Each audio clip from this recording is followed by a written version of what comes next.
Hello and welcome to today's video. Today I'm reviewing another bit of gear from Alpaka. Alpaka is a really great company. I've reviewed a number of their bags and slings and tech kits and things over the last sort of few years, and today we are looking at this. This is the Bravo X Sling version 2. So this particular sling is a limited edition version in this material, which is the X-pac VX42 material. This also has the 250D ripstop nylon lining in that bright, beautiful orange that makes everything super easy to find on the inside of the bag. It's got good quality weatherproof or sort of AquaGuard zips that are lockable, so you can run a lock through those zippers for extra security. It's got a really great range of internal organization, external organization, and a few features that make it a really lovely little sling. Now, I've reviewed the Bravo Max sling, and some of those features carry across, like the external charging port and things like that. But there's lots on this bag that set it apart. A couple of really nice quick features I just want to show on the back. Firstly, we've got a D-ring at the bottom here. This allows you to attach other modular accessories to the bag. You've got this beautiful Alpaka logo here, which is really nicely recessed.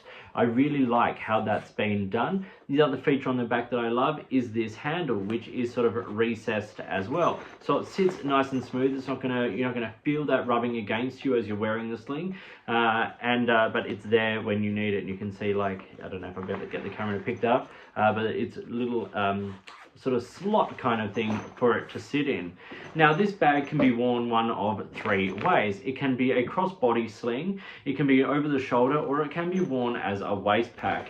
Now, one thing I will say though is that the strap does not come off. It is completely attached. It does have one of those sort of latches on the side, which allows you to use it nice and easily, but the strap does not come off, nor does it have any padding or anything like that, which it needs to kind of not have padding for it to be a waist bag. But if you're wearing this as a shoulder bag or a crossbody bag, there's nothing to sit underneath where it sits on you. So, as I said, the external material of this bag is the X-pac VX42, and it's a super rugged material. It's got a nice sort of padded lining on the bottom to protect it. The back is a nice sort of softer material, and it's super durable and super weatherproof. Before I show the insides up close, I just want to talk a little bit about what it's got. So it's got a front pouch here, which has a key tether in it, which is super useful, but no other sort of internal organization. It's just a nice sort of open, easy access pouch on the front. The main pouch, the zip runs around the top, and it ends kind of like an inch before the end of the bag, which means that getting larger items into this, particularly into the back pouch there, which is designed for like a tablet or something like that, can be a bit trickier. It does fit an 11-inch iPad, but I have found that to be a very tight fit with mine. You can do it, but you've got to kind of like, not wrestle it in, but work it in. On the inside is where we see a lot of this organization. So it's got a fleece-lined back sleeve there for a tablet or something with a Velcro strap over the top. You've got a nice, generous opening in the middle compartment there, which is really great, and then two internal pockets on the inside of the front. One of those, just here, has a cable coming through, and it's a USB-C port, and that can clip into a charging brick, which opens up onto the little port just here, which is enclosed in a little case, which is also where you put a SIM card, and has the tray eject pin for your SIM card, which is great for travelers and things like that. I'll show that in a little bit more detail in a close-up in just a second. And then the other pouches or pockets on this is on the back here, and this is a nice generous size once again.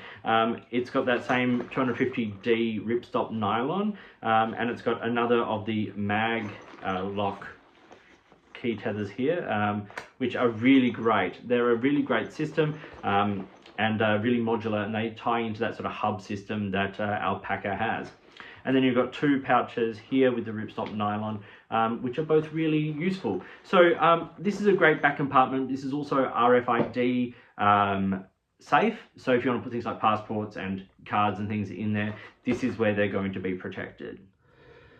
Okay, so let's now see this in a little bit closer detail. I have filled this up now, and so I'm going to talk about the kinds of things it can hold and some dimensions. It's 32 centimeters by 24 centimeters, and depending on how you pack it, it's supposed to be 9 centimeters deep. That's roughly 9.5 inches by 12.5 inches by 3.5 inches. It has a capacity of about 6 liters, but that'll depend on how you organize your stuff. And empty, it weighs 580 grams. Of course, that will depend on what you carry and the weight of all those items. The strap here is extendable to about 110 centimeters, so that's pretty good.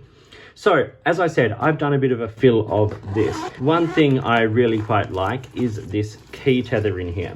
So I've got the little attachment on my keys, and then that just very easily slips onto that key tether. Key tethers are great just for security of not necessarily losing your keys, and this is a really nice simple one on the front pouch there. So yeah, that's in the front there. Now, in the main body of the bag is where we see sort of the main capacity. I haven't put anything in this back pouch, but that's easily sort of accessible. Another magnetic key loop there, which is excellent, and then some internal pouches as well. I don't generally tend to carry things in the back pouch of these unless I need to, simply because then that's what's pushed it against your body. But in this main pouch, you can see I've got it quite full. I have the 350ml Kinto cup there. I've got my Lockbee mini field journal. I've got some medications. I have a 10-inch iPad in the back there. I have a power bank here attached to that cable, which runs through to the charging port on the outside here, which is a very handy system for travelers. Also where the SIM card is stored if you wanted to store one, and also that has the tray eject pin in there. Very handy once again for those people traveling. I also can put things like mints and AirPods and things in those little front pockets there, and it gives you a pretty decent capacity. Like, it does bulk up. Obviously you're carrying a lot of stuff, but in saying that, you can get quite a lot of useful gear into this sling. It's not a small sling, it's a good size. Not as big as the Max sling, but certainly bigger than a lot of the Go slings from Alpaka. Okay, so that was a decent sort of feel and example of what it can hold. Obviously, it'll hold what you want it to carry as long as it fits, but that should give you a bit of an idea. Now, I want to talk about some pros and cons.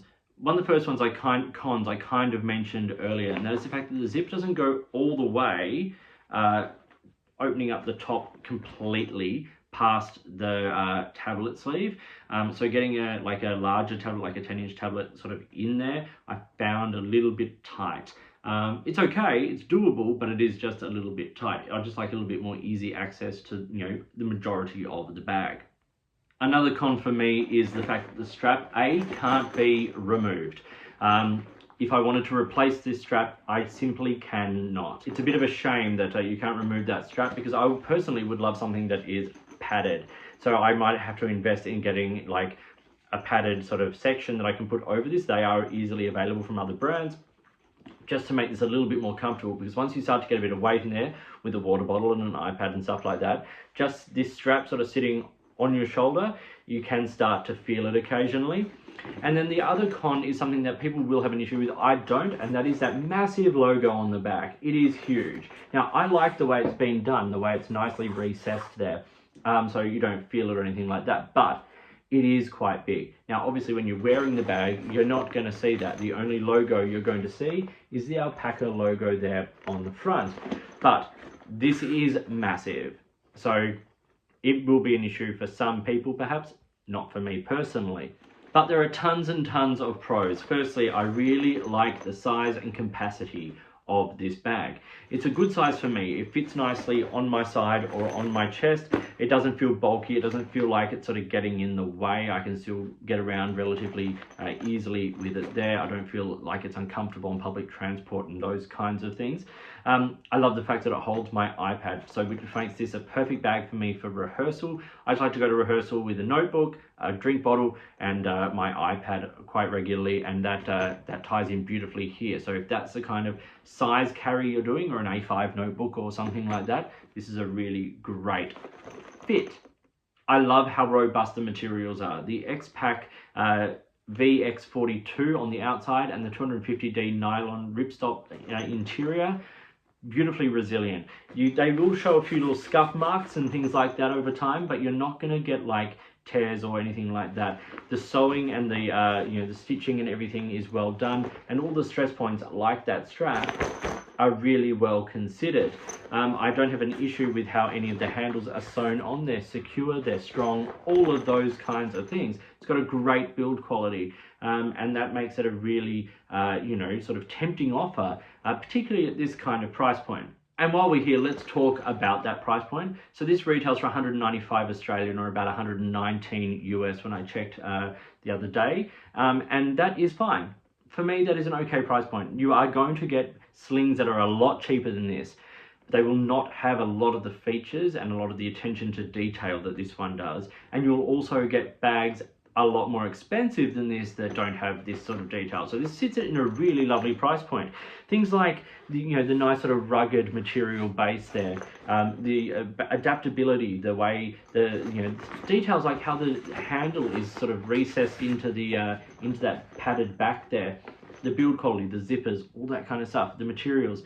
It's a really decent price point, and for a reasonably big sling as well, I don't think that's too bad. I really like what the Alpaka brand do in general. I think their items are really considered and they're really well thought out and made. But I think it's a really, really great bag, and it's a bag I've enjoyed using and will continue to enjoy using.